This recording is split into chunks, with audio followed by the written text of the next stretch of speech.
Mari sama-sama kita ucapkan Mazmur 91. Dalam lindungan Allah.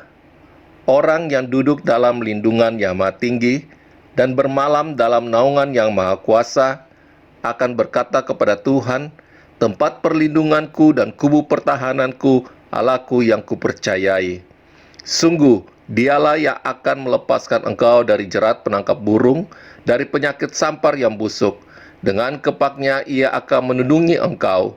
Di bawah sayapnya engkau akan berlindung. Kesetiaannya ialah perisai dan pagar tembok. Engkau tak usah takut terhadap kedahsyatan malam, terhadap panah yang terbang di waktu siang, terhadap penyakit sampar yang berjalan di dalam gelap, terhadap penyakit menular yang mengamuk di waktu petang. Walau 1.000 orang rebah di sisimu dan 10.000 di sebelah kananmu, tetapi itu tidak akan menimpamu. Engkau hanya menontonnya dengan matamu sendiri dan melihat pembalasan terhadap orang-orang fasik. Sebab Tuhan ialah tempat perlindunganmu, yang maha tinggi telah kau buat tempat perteduhanmu.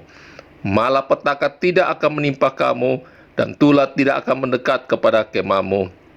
Sebab malaikat-malaikatnya akan diperintahkannya kepadamu untuk menjaga engkau di segala jalanmu. Mereka akan menata engkau di atas tangannya, supaya kakimu jangan terantuk kepada batu. Singa dan ular tedung akan kau langkahi. Engkau akan menginjak anak singa dan ular naga. Sungguh, hatinya melekat kepadaku, maka aku akan meluputkannya. Aku akan membentenginya, sebab ia mengenal namaku. Bila ia berseru kepadaku, aku akan menjawab. Aku akan menyertai dia dalam kesesakan. Aku akan meluputkannya dan memuliakannya. Dengan panjang umur akan kukenyangkan dia, dan akan kuperlihatkan kepadamu keselamatan daripadaku. Amin.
Comes up, it's a new day dawning. It's time to sing your song again. Whatever may pass and whatever lies before me, let me be singing when the evening comes. Bless the Lord, oh my soul, oh my soul. Worship His holy name. Sing like never before, oh my soul. I'll worship Your holy name.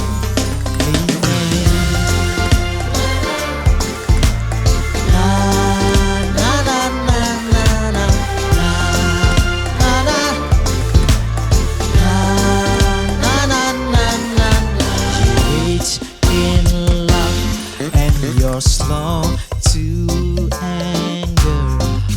Your name is great and Your heart is kind.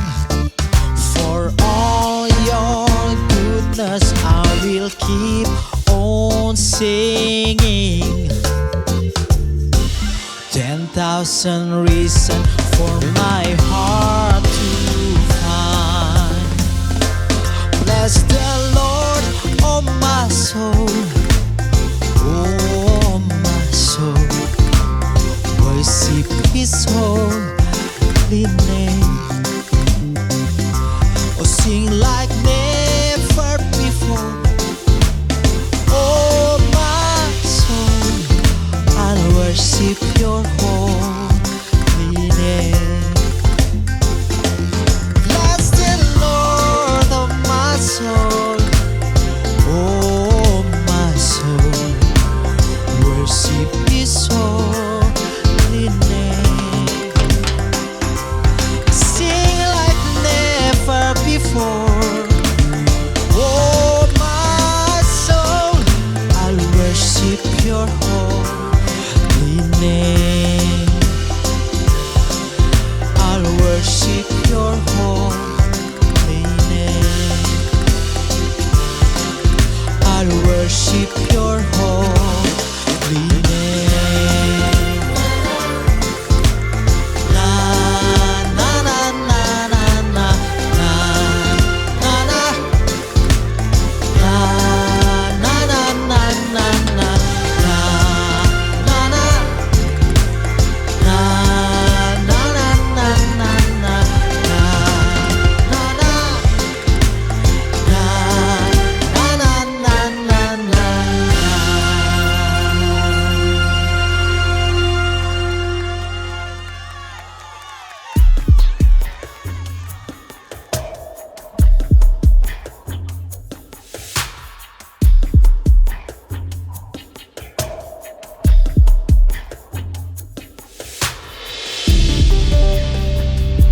Terima kasih Tuhan untuk semua pengorbanan-Mu dalam hidup kami.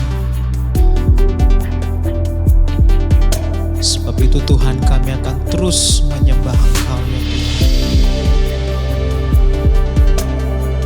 Oh, oh.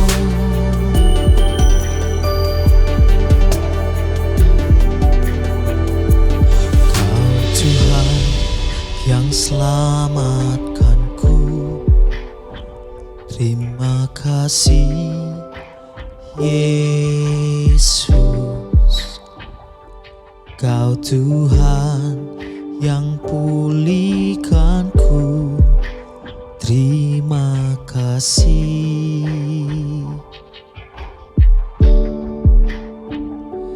Kau Tuhan yang sembuhkanku.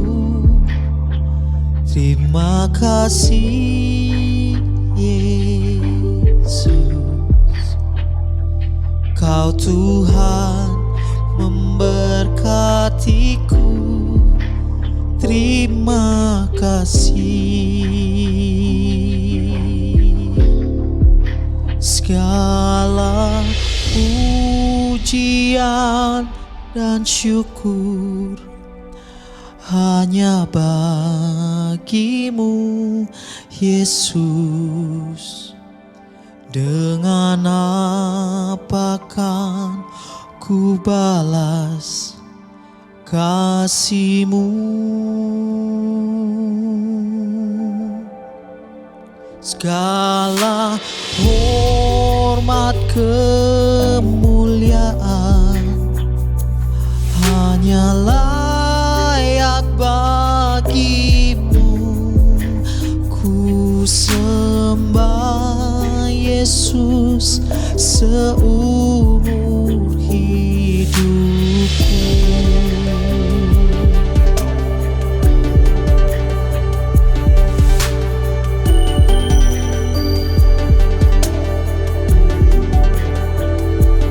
Kau Tuhan yang selamatkanku.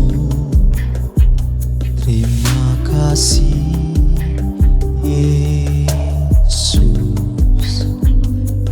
Kau Tuhan yang pulihkanku. Terima kasih.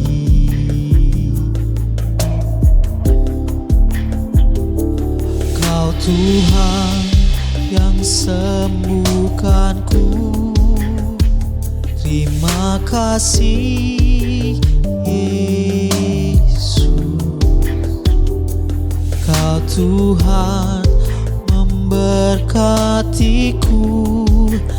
Terima kasih. Segala pujian dan syukur hanya bagimu, Yesus. Dengan apakah ku balas kasih-Mu? Segala hormat kemuliaan hanya layak bagimu. Ku sembah Yesus seumur hidupku. Segala pujian dan syukur hanya bagimu, Yesus. Dengan apakah ku balas kasih-Mu? Segala hormat kemuliaan hanya layak bagimu. Ku sembah Yesus seumur hidupku.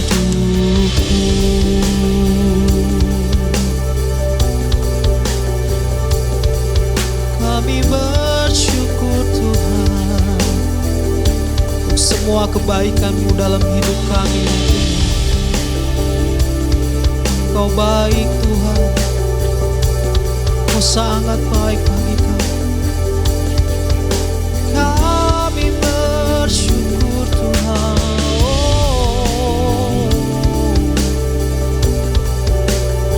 Sungguh pengorbanan-Mu tidak pernah tergantikan oleh apapun ya Tuhan.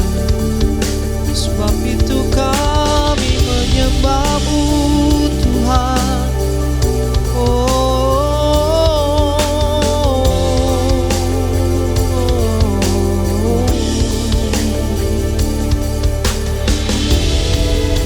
Segala pujian dan syukur hanya bagimu, Yesus. Dengan apakah ku balas kasih-Mu? Segala hormat kemuliaan hanya layak bagimu. Ku sembah Yesus, ku sembah Yesus, ku sembah Yesus seumur hidupku.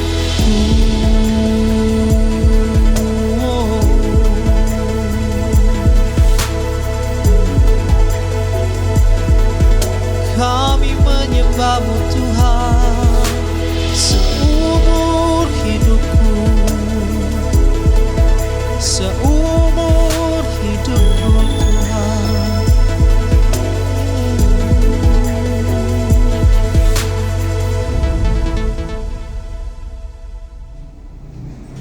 Shalom, mari kita satukan doa syafaat kita. Bapa kami yang bertahta di kerajaan surga, Bapa yang kami sembah, kami kenal, kami panggil Tuhan kami Yesus Kristus. Pada hari ini Bapa, kami boleh mengucap syukur dan berterima kasih karena kami percaya Tuhan Yesus, Engkau sudah memberkati kami di dalam hari lepas hari. Besar kasih setia Tuhan, rahmat Tuhan Yesus selalu baru setiap pagi, setiap hari. Kami percaya Tuhan Yesus, Engkau baik, Engkau sungguh baik, luar biasa kasih setia Tuhan. Rahmat Tuhan Yesus selalu baru untuk kami anak-anak-Mu ya Bapa. Kami percaya Tuhan Yesus, pada hari ini kami ibadah online di rumah kami masing-masing Bapa. Tetapi kami percaya Tuhan Yesus hadir di dalam keluarga kami masing-masing Bapa. Kami serahkan ibadah online ini dari awal, pertengahan, sampai akhirnya. Biar Tuhan Yesus beracara. Tuhan, kami berdoa untuk Bapak Gembala kami, Bapak Rohani kami, Bapak Niko Nyoto Raharjo, bersama 4 wakilnya. Dimanapun hamba-Mu berada saat ini, Tuhan berkati pelayanannya, kesehatannya, keluarganya. Tuhan Yesus berkati. Kami juga berdoa untuk Bapak Sony TK9 bersama Bapak Handri. Tuhan berkati pelayanannya, kesehatannya, keluarganya. Tuhan, kami percaya Tuhan Yesus Kau baik. Kami juga berdoa untuk Bapak Gembala kami, Bapak Iwan bersama Ibu Ola. Bapak Gembala GBIWO ini Tuhan Yesus pakai lebih lagi Bapak. Biar kami percaya Tuhan Yesus banyak jiwa dimenangkan, nama Tuhan dipermuliakan. Dimanapun hamba-Mu Bapak Iwan berada bersama Ibu Ola, Tuhan Yesus, kami percaya Tuhan, Engkau tidak pernah meninggalkan hamba-Mu ini Bapak. Berkati pelayanannya, kesehatannya, keluarga besarnya Tuhan berkati. Kami percaya Tuhan Yesus, Engkau ada bersama kami. Dari Bapak Gembala kami, Bapak Iwan bersama Ibu Ola, kami semua pekerja GBIWO, Tuhan Yesus berkati. Kami percaya Tuhan Yesus juga berkati jemaat GBIWO. Dimanapun saat ini mereka berada, Tuhan berkati. Kami percaya Tuhan Yesus, Kau baik. Kau sungguh baik, luar biasa kasih setia Tuhan Yesus. Untuk anak-anak-Mu yang setia taat untuk melakukan firman-Mu ya Bapa. Kami percaya Tuhan Yesus, mereka yang sakit Tuhan sembuhkan. Mujizat Tuhan terjadi hari lepas hari untuk anak-anak Tuhan. Tuhan Yesus, kami percaya Tuhan, Engkau ada di bangsa kami ini Indonesia ya Bapa. Walaupun keadaan bangsa kami sedang ada masalah pandemik ini ya Bapa, tetapi kami percaya Tuhan Yesus, Engkau mempunyai rencana yang indah supaya banyak jiwa-jiwa dimenangkan, nama Tuhan Yesus dipermuliakan. Kami percaya Tuhan Yesus, dari Sabang sampai Merauke, Indonesia penuh kemuliaan-Mu ya Bapa.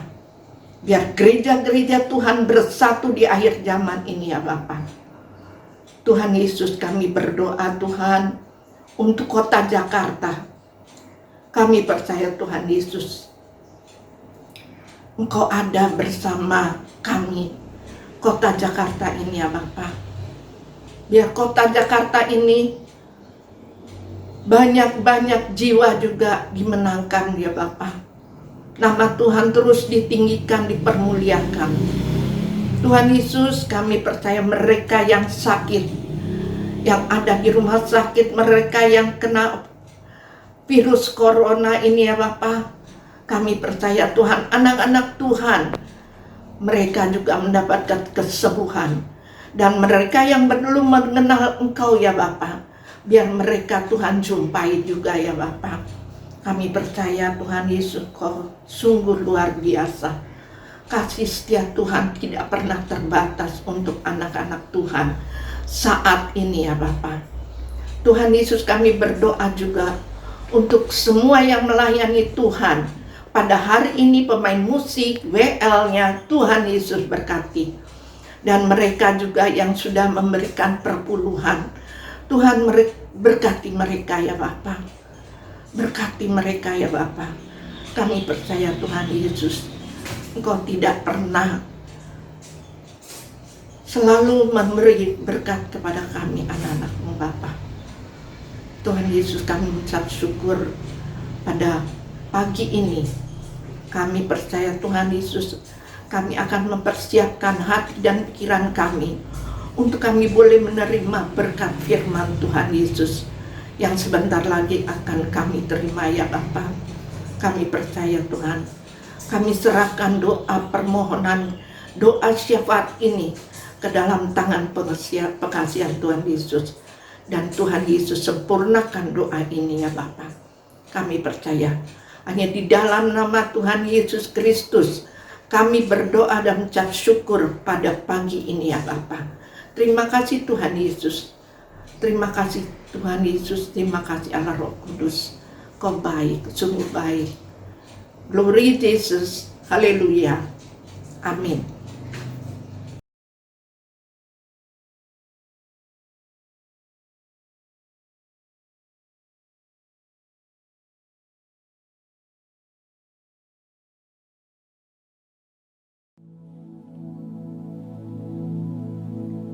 Shalom semuanya.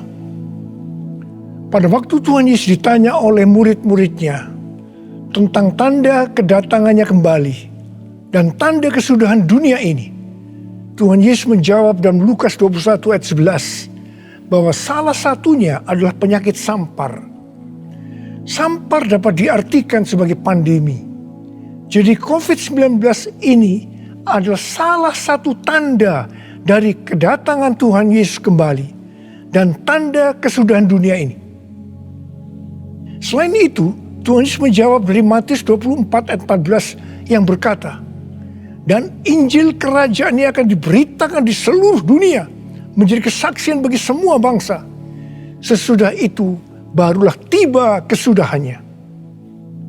Tuhan Yesus pasti datang kembali. Karena itu dia memberikan amanat agung kepada kita, yaitu agar kita pergi dan menjadikan semua bangsa itu murid Tuhan Yesus.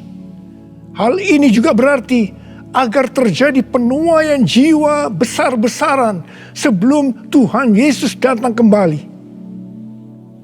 Sekarang kita akan melihat bagaimana proses untuk menyelesaikan amanat agung atau proses penuaian jiwa yang terbesar dan yang terakhir sebelum Tuhan Yesus datang kembali. Untuk menyelesaikan amanat agung tidak bisa dengan kekuatan sendiri. Karena itu pesan terakhir Tuhan Yesus sebelum naik ke sorga kepada murid-muridnya, yang juga berarti kepada kita semua dalam Kisah Para Rasul 1 ayat 8, yaitu tetapi kamu akan menerima kuasa kalau Roh Kudus turun ke atas kamu, dan kamu akan menjadi saksiku di Yerusalem dan di seluruh Yudea dan Samaria dan sampai ke ujung bumi. Jadi untuk menyelesaikan amanat agung, kita harus menerima kuasa dari Roh Kudus yang turun ke atas kita. Setelah itu dengan disaksikan para muridnya, Tuhan Yesus naik ke sorga. Setelah Tuhan Yesus naik ke sorga, 120 murid Tuhan Yesus berkumpul di kamar loteng Yerusalem.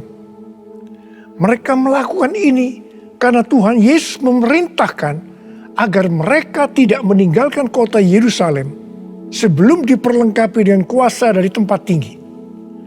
Tuhan Yesus berkata, sebab Yohanes membaptis dengan air, tetapi tidak lama lagi kamu akan dibaptis dengan Roh Kudus. Apa yang dilakukan 120 murid di kamar loteng? Alkitab berkata bahwa mereka semua bertekun dengan sehati dalam doa bersama-sama. Artinya mereka berdoa, memuji dan menyembah Tuhan dalam unity siang dan malam. Ini adalah prinsip restorasi Pondok Daud.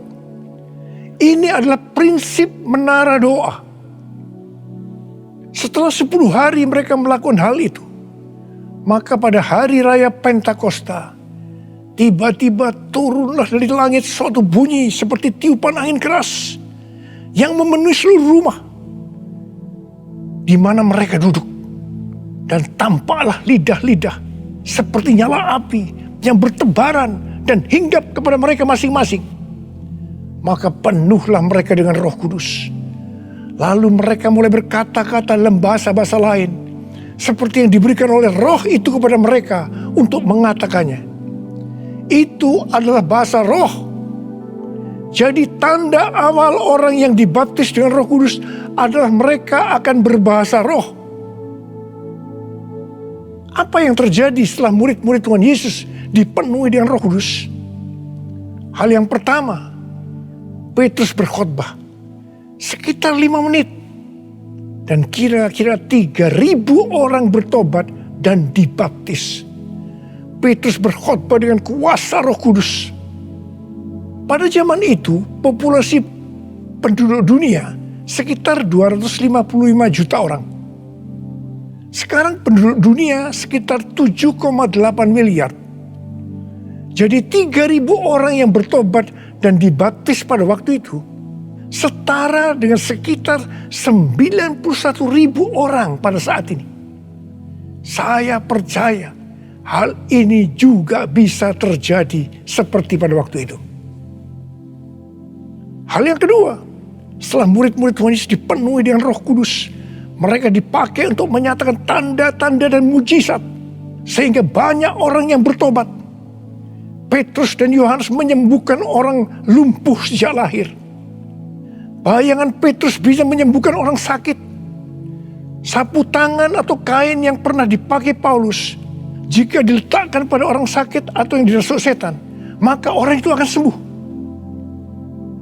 Dalam Markus 16 ayat 15 sampai dengan 18, Tuhan Yesus berkata bahwa kalau kita pergi untuk memberitakan Injil, maka tanda-tanda dan mujizat akan menyertai kita. Sejak tahun 2006, saya diperintahkan oleh Tuhan untuk mengadakan kebaktian kesembuhan ilahi. Selama 13 tahun, saya sudah mengadakan 318 kali kebaktian kesembuhan ilahi. Setiap kali saya berkhotbah, pasti saya memberitakan Injil. Tanda-tanda dan mujizat terjadi. Saya diizinkan Tuhan untuk melihat dan mengalami mujizat seperti yang dilakukan oleh Tuhan Yesus 2000 tahun yang lalu. Hal yang ketiga, setelah murid-murid Tuhan Yesus dipenuhi dengan Roh Kudus, maka cara hidup mereka berubah. Sehingga banyak orang bertobat. Yang pertama, mereka bertekun dalam pengajaran rasul-rasul dan dalam persekutuan. Ini bisa diartikan mereka suka membaca Alkitab. Mazmur 119 ayat 105 berkata, "Firman-Mu adalah pelita bagi kakiku dan terang bagi jalanku." Kalau kita suka membaca Alkitab, itu akan menuntun jalan hidup kita. Hidup benar sesuai dengan firman Tuhan. Kita akan menjadi orang yang berintegritas. Dan itu akan membuat orang lain bertobat. Firman-Mu pelita bagi kakiku, terang bagi jalanku. Firman-Mu pelita bagi kakiku, terang bagi jalanku. Waktu ku bimbang dan hilang jalanku, tetaplah Kau di sisiku. Dan takkan ku takut asal Kau di dekatku, besertaku selamanya.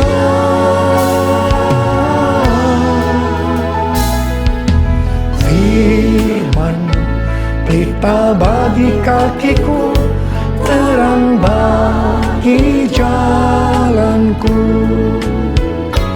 Terang bagi jalanku. Terang bagi jalanku.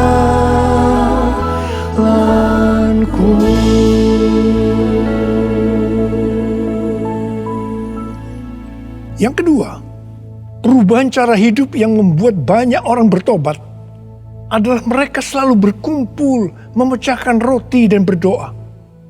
Ini bisa dikatakan mereka hidup dalam unity dan suka berdoa.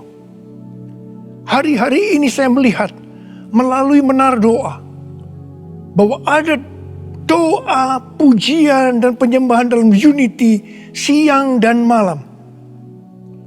Saya melihat melalui Third Pentecost Azusa Street Prayer Tower, ada doa yang bertalu-talu untuk pencurahan Roh Kudus yang dahsyat melalui Pentakosta ketiga. Saya percaya kalau Tuhan sudah berikan kepada kita beban untuk berdoa seperti ini, maka ini merupakan tanda bahwa Pentakosta ketiga yang dahsyat akan turun dan akan terjadi penuaian jiwa yang terbesar dan yang terakhir sebelum Tuhan Yesus datang kembali. Saya juga percaya Pentakosta ketiga akan membangkitkan generasi Yeremia, yaitu anak-anak muda yang dipenuhi Roh Kudus, cinta mati-matian kepada Tuhan Yesus, tidak kompromi terhadap dosa, dan akan memenangkan banyak jiwa. Yang ketiga, perubahan cara hidup jemaat yang membuat banyak orang bertobat, yaitu karena mereka suka memberi, sehingga tidak ada yang berkekurangan. Dalam kondisi krisis ekonomi akibat pandemi hari-hari ini, justru Tuhan menghendaki agar kita suka memberi. Alkitab berkata, ada lebih berbahagia memberi daripada menerima.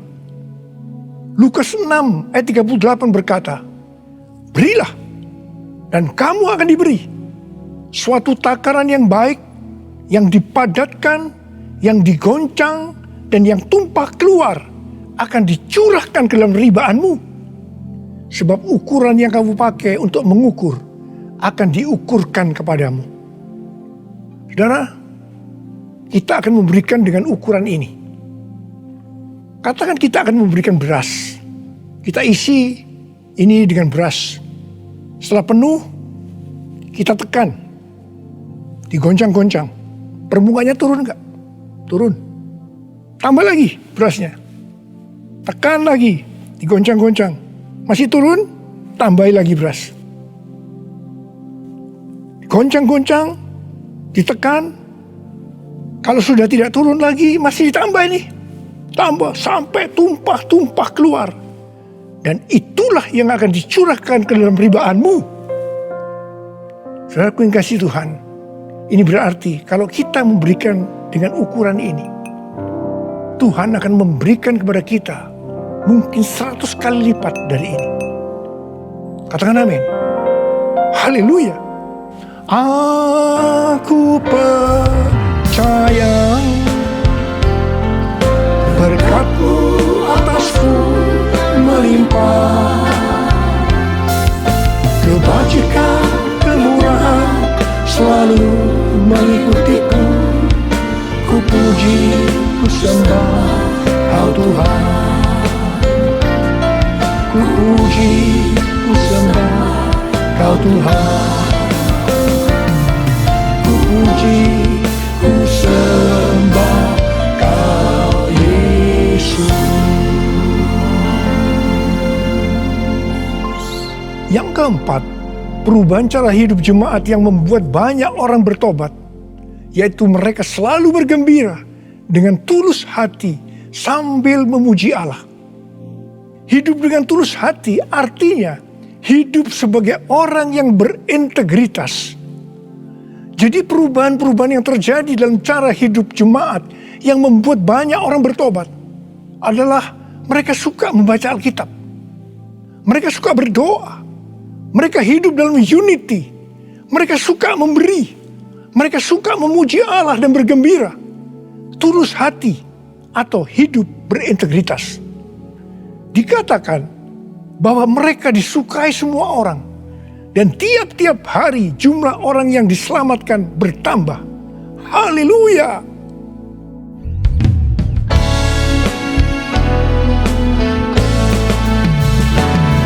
Sembah Kau Tuhan, ku mengangkat tanganku.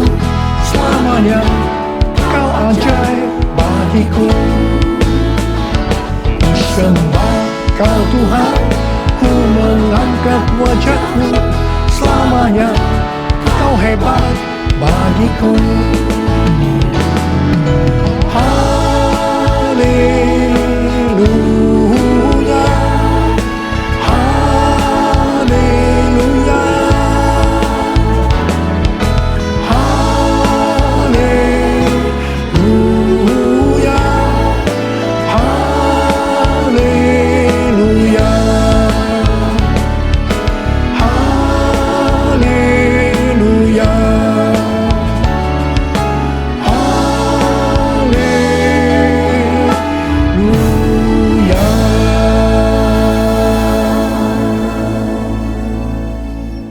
Saya percaya mereka menganggap bahwa pola penuaian jiwa hanya seperti itu. Mereka sebagai orang-orang percaya hidup dalam zona nyaman. Mereka biasa berkumpul dalam unity sambil membaca Alkitab, berdoa, dan memuji Tuhan dengan sukacita. Tidak ada yang berkekurangan. Wow, siapa yang tidak mau menjadi orang percaya? Tetapi ternyata supaya penuaian jiwa bertambah besar, Tuhan izinkan proses berikutnya terjadi, yaitu aniaya menimpa jemaat di Yerusalem. Selain rasul-rasul, maka mereka harus lari meninggalkan Yerusalem. Mereka pergi ke Yudea dan Samaria sambil memberitakan Injil. Jadi kalau tadinya penuaian jiwa hanya terjadi di Yerusalem saja, sekarang menyebar ke seluruh Yudea dan Samaria. Dan pola penuaian jiwa yang seperti ini masih terjadi sampai hari ini.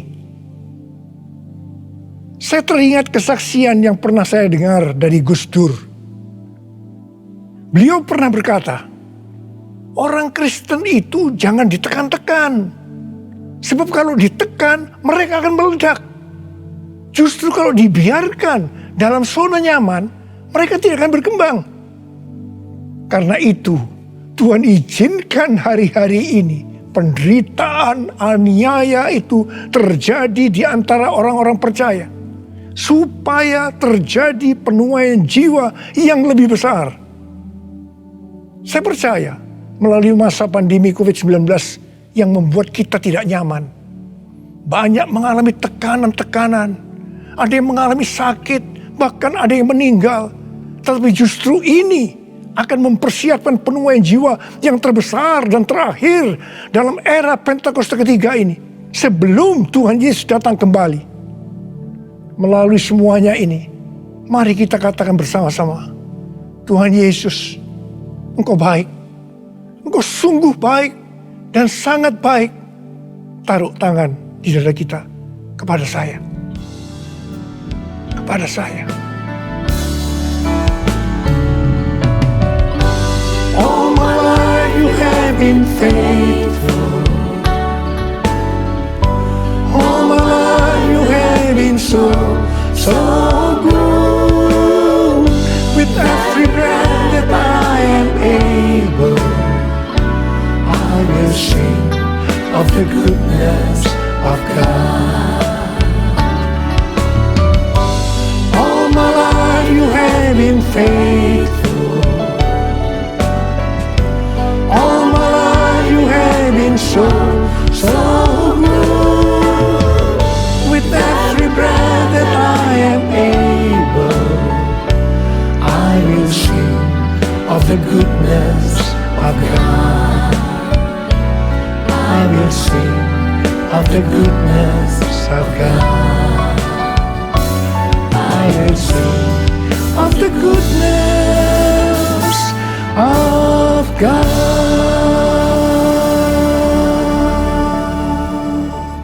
Ternyata pola penuaian yang terjadi di atas belum menyelesaikan rencana Tuhan. Karena selain penuaian jiwa harus terjadi di Yerusalem, di seluruh Yudea dan Samaria, tetapi juga harus sampai ke ujung bumi. Tuhan mempunyai cara untuk membuat penuaian jiwa itu sampai ke ujung bumi, yaitu dengan terjadinya perubahan paradigma dalam pelayanan. Selama ini pengertian tentang keselamatan hanya untuk orang-orang Yahudi saja. Tetapi melalui peristiwa Kornelius, di mana Petrus diutus oleh Tuhan untuk mendatangi Kornelius yang bukan orang Yahudi, untuk memberitakan jalan keselamatan. Akhirnya mereka mengerti bahwa ternyata keselamatan bukan hanya untuk orang Yahudi saja, tetapi untuk semua bangsa. Dan ini mengakibatkan terjadinya penuaian jiwa besar-besaran. Haleluya. Jadi, mereka tidak hanya mengabarkan Injil di Yerusalem, Yudea, dan Samaria saja. Tapi sekarang mereka termasuk kita juga pergi ke seluruh dunia. Proses perubahan paradigma dalam pelayanan itu tidak mudah. Petrus harus diyakinkan oleh Tuhan. Kalau Tuhan berkata halal, jangan kamu berkata haram. Orang-orang yang bukan Yahudi adalah haram di mata orang Yahudi. Proses itu masih terus berlanjut untuk memberikan pengertian kepada orang-orang Yahudi, golongan bersunat dan juga orang-orang Farisi yang sudah bertobat, di mana mereka berpendapat bahwa orang yang bukan Yahudi yang percaya kepada Tuhan Yesus harus disunat dan diwajibkan mengikuti hukum-hukum Musa. Tetapi melalui sidang di Yerusalem, akhirnya mereka mengerti dan bisa menerima bahwa keselamatan bukan hanya untuk orang-orang Yahudi saja, tapi untuk semua bangsa.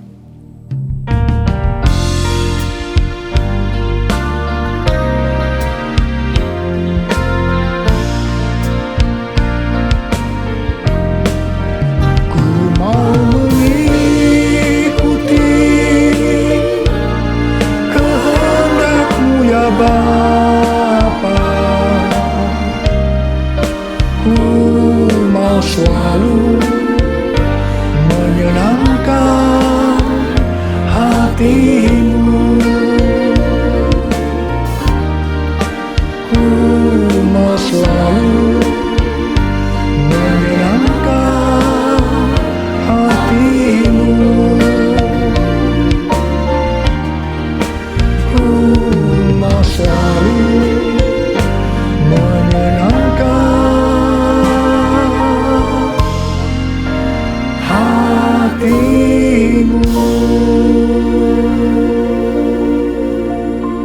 pada waktu awal pelayanan saya pernah mengalami apa yang disebut dengan perubahan paradigma dalam pelayanan. Jadi pengertian orang-orang Kristen pada waktu itu adalah kalau beribadah hari Minggu harus di gedung gereja.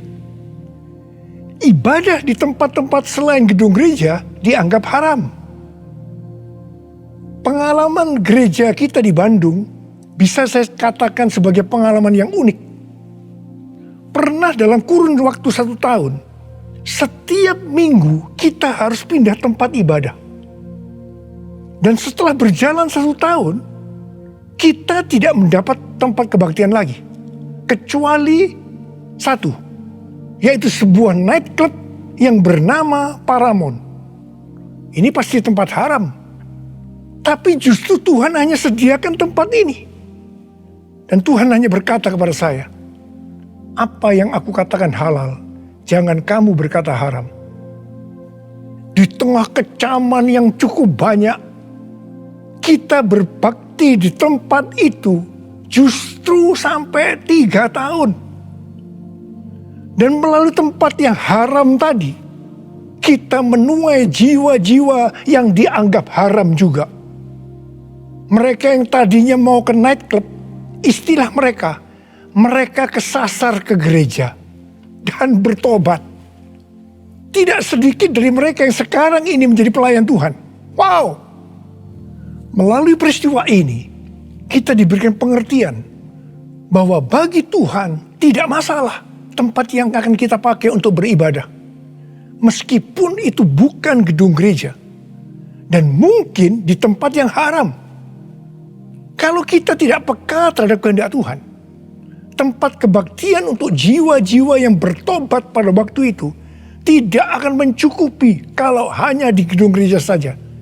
Karena waktu itu sedang terjadi penuaian jiwa yang besar di Indonesia. Selain itu, orang-orang yang mau ke gereja untuk pertama kali, karena bukan di gedung gereja, menjadi lebih mudah. Jadi itu cara Tuhan untuk terjadinya penuaian jiwa besar-besaran.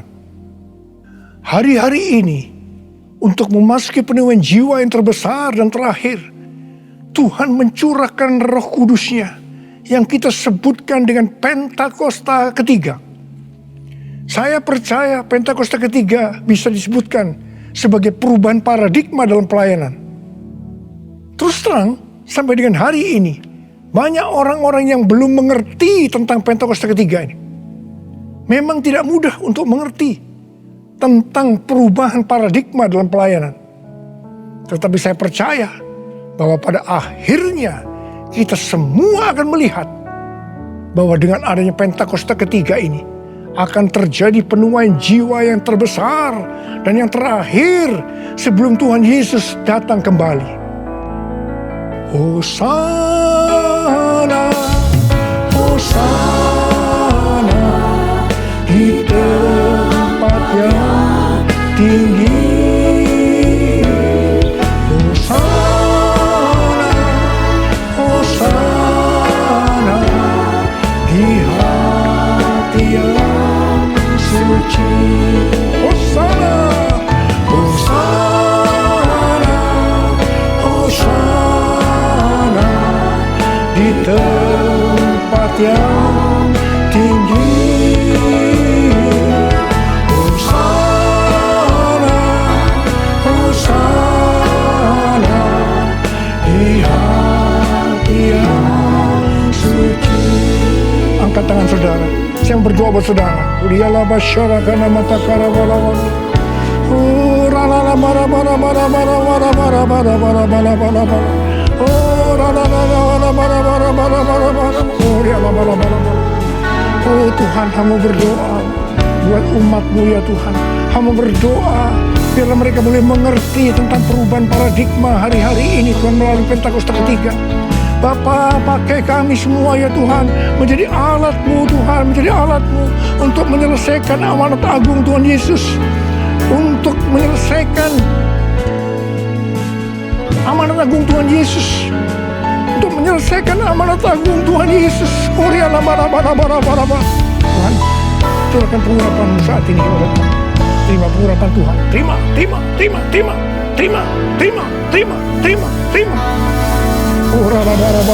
Terima kasih.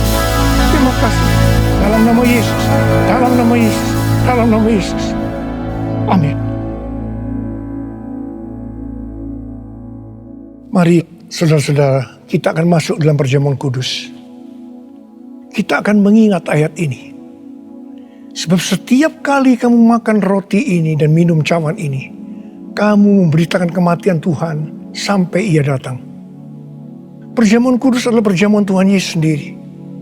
Setiap kali kita masuk dalam perjamuan kudus, Tuhan Yesus selalu berkata, biarlah ini menjadi peringatan akan daku. Karena itu, mari arahkan hati dan pikiran kita kepada kebaikan Tuhan. Mari kita tundukkan kepala.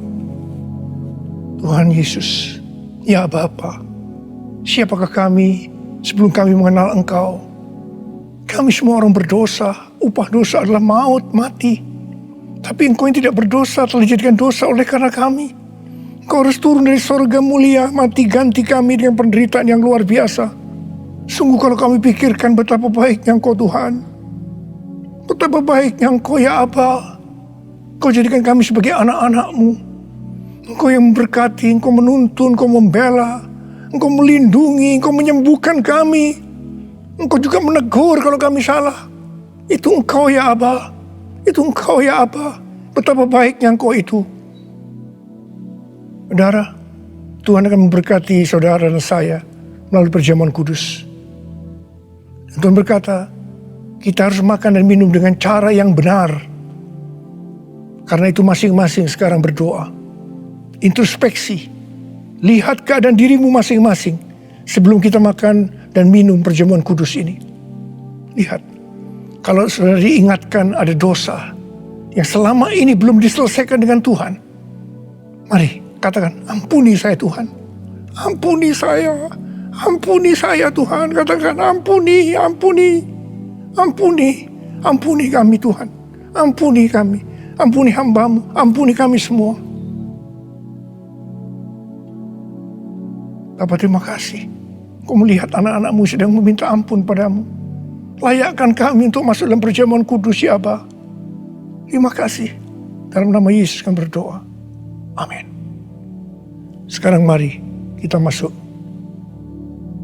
dalam perjamuan kudus dengan mengangkat tangan kita dengan roti di tangan kanan kita tinggi-tinggi. Sebab apa yang telah kuteruskan kepadamu telah aku terima dari Tuhan. Itu bahwa Tuhan Yesus pada malam waktu Ia diserahkan mengambil roti. Dan sesudah itu mengucap syukur atasnya, yang memecah-mecahkannya dan berkata, inilah tubuhku yang diserahkan bagi kamu. Perbuatlah ini menjadi peringatan akan aku. Sudah dikasih Tuhan, bukankah roti yang kita pecah-pecahkan ini adalah persekutuan kita dengan tubuh Kristus? Mari kita makan dalam nama Yesus.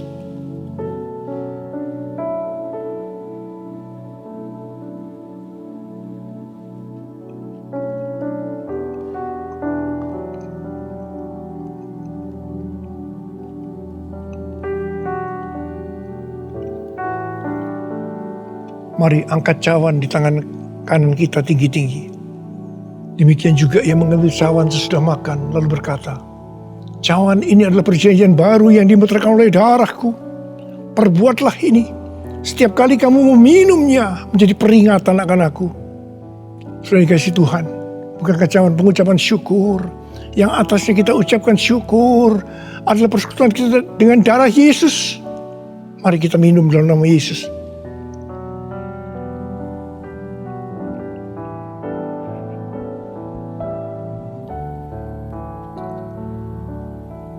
Mari angkat tangan kita, ucapan syukur dengan suara, jangan diam. Katakan terima kasih ya Tuhan. Terima kasih ya Tuhan, makasih. Oh rala-bala. Engkau baik Tuhan, Engkau baik Tuhan, Engkau baik Tuhan. Oh terima kasih, terima kasih. Tuhan Yesus Engkau baik, Engkau baik. Dalam seluruh hidup kami, Engkau baik Tuhan, Engkau baik, Engkau sungguh baik, Engkau sungguh baik ya Abba, Engkau sungguh baik. Oh, all my life you have been faithful. All my life you have been so good. With every breath that I am able, I will sing of the goodness of God. All my life you have been faithful. All my life you have been so good. With every breath that I am able, I will sing of the goodness of God. I will sing of the goodness of God. I will sing of the goodness of God.